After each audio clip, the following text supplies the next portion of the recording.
President Trump says Commerce Secretary Wilbur Ross will hold talks with European Union officials demanding an end to their unfair trade barriers and tariffs against U.S. products. Speaking in Pennsylvania over the weekend, the president talked about the Europeans' poor treatment of American farmers and manufacturers.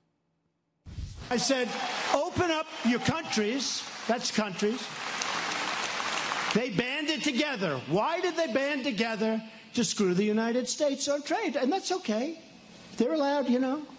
Actually, here it would be called a monopoly. It wouldn't be allowed. Joining us tonight, the man who is on his way to the European Union to straighten their trade practices and policies out, Commerce Secretary Wilbur Ross. Great to have you with us, Mr. Secretary. Good to be on, Lou. Let's start with the tariffs that the president and your administration are putting forward here. 25% against the dumping of imported steel, 10% against aluminum imports. And there's a hue and a cry in large measure in the business press as well as the political, screaming because they think somehow the United States should be the permanent victim of every unfair trading partner that we've got, whether it's Germany, whether it's China, Japan, you name it. It's the most ignorant thing I've ever seen. Well, I think, Lou, people have gotten into a state of mind and change they regard as being threatening. But the reaction we've gotten from the global community, while it certainly has been very negative, it also has served as a wake-up call. And now I think for the first time, there's a good chance that we will have concerted international action dealing with overproduction, dealing with subsidized dumping, and dealing with overcapacity. But I do have to correct one little thing. You said I'm on my way to Europe. I'm not. Ambassador Lighthizer and I are coordinating together that activity. I'm right here in Washington at the moment.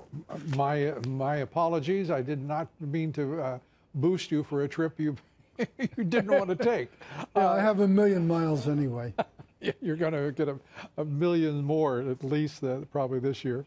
The reality is that the European Union, most people are oblivious to the trading relationship between the United States and Germany, or whether it be the number of countries we have trade deficits with. The Germans beat us like a drum and expect us to take it and build a couple of plants and then say, it's all fine, don't worry about it. But it's really not fine, and it's really not free trade. And the other expression that our Business Roundtable, the Chamber of Commerce, and the intelligentsia of the Republican and Democratic political establishment, they say it's free trade. There's nothing free about it. And if there's any doubt, just ask the middle class of this country who have seen their jobs wiped out because of so-called free trade that is cost. We haven't had a trade surplus since 1975. You can't straighten them out soon enough to suit me. Well, we're going to try very, very hard. I think the tragedy is that we got into this mess due to the activities of former administrations. Right after World War II, there was a probably correct policy to build up Europe and build up Asia after the war, but they forgot to time denominate it. So concessions that were perfectly logical to make to Germany in 1951 are no longer at all appropriate. Same and to be with fair, Japan. and to be fair, the leadership until Donald Trump was elected president of the United States, the leadership of both the Republican and the Democratic Party wanted to go along with it as if we were the wealthiest nation there is, and that we could spend whatever trillions of dollars we want. That 43 years of trade deficits consecutive has cost trillions and trillions of dollars in economic growth. We've just squandered that money. And it's absurd.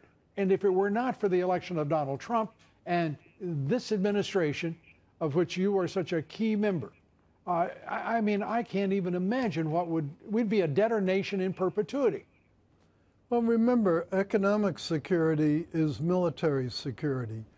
Without a strong economy, without improving our relative balance sheet, without improving our cash flow, it's going to be very hard to defend ourselves in a world that's filled with actual and potential enemies. And with that, Secretary Ross, we appreciate you being with us. How soon do you think that you'll be able to reason with the Europeans and successfully reduce their trade barriers that have been there since the 60s, really? Well, they really have, and we're going to do it as quickly as we can.